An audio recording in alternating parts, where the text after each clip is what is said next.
नमस्कार। और एक छठ के गीत लऽ कऽ हैं तऽ सुनबै छी।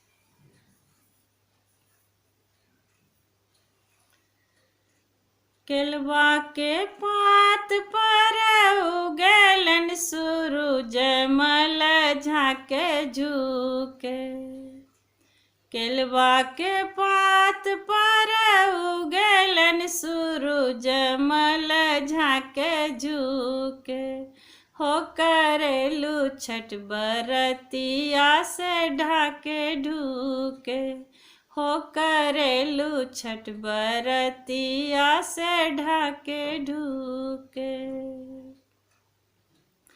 हम तो से पूछे बरतिया ओ बरतिया से किनका लागी। हम तो से पूछे बरतिया ओ बरतिया से किनका लागी। हो करेलू छठ बरतिया से किनका लागी। हो करेलू छठ बरतिया से किनका लागी।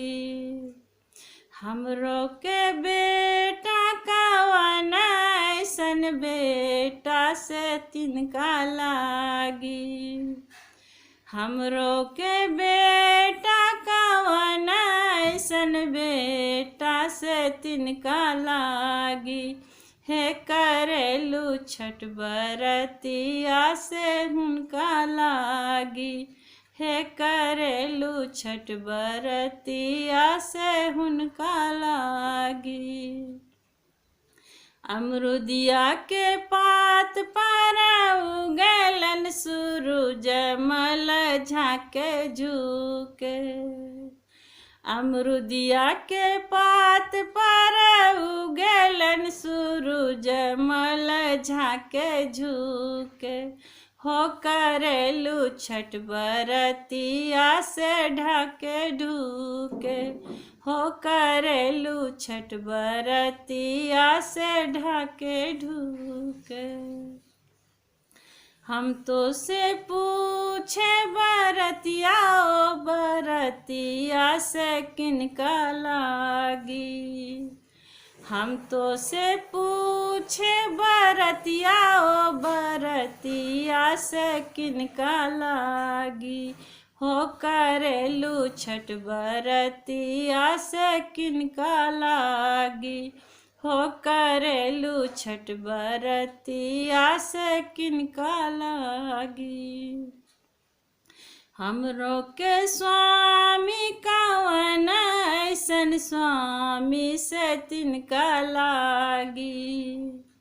हमरो के स्वामी कवन ऐसन स्वामी से तिनका लागी। हे करेलू छठ बरतिया से हुनका लागी। हे करेलू छठ बरतिया से हुनका लागी।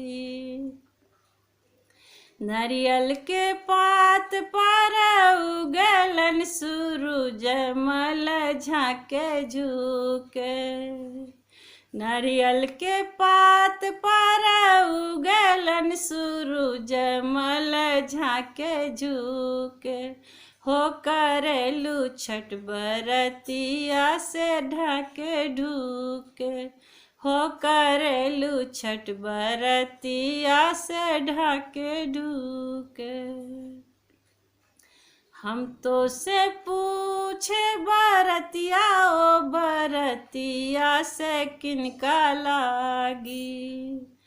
हम तो से पूछे बरतिया ओ बरतिया से किनका लागी। हे करेलू छठ बरतिया से किनका लागी। हे करेलू छठ बरतिया से किनका लागी। हमरो के बेटी कवन ऐसन बेटी से तिनका लागी। हमरो के बेटी कवन ऐसन बेटी से तिनका लागी। हो करेलू छठ बरतिया से तिनका लागी, हो करेलू छठ बरतिया से हुनका लागी।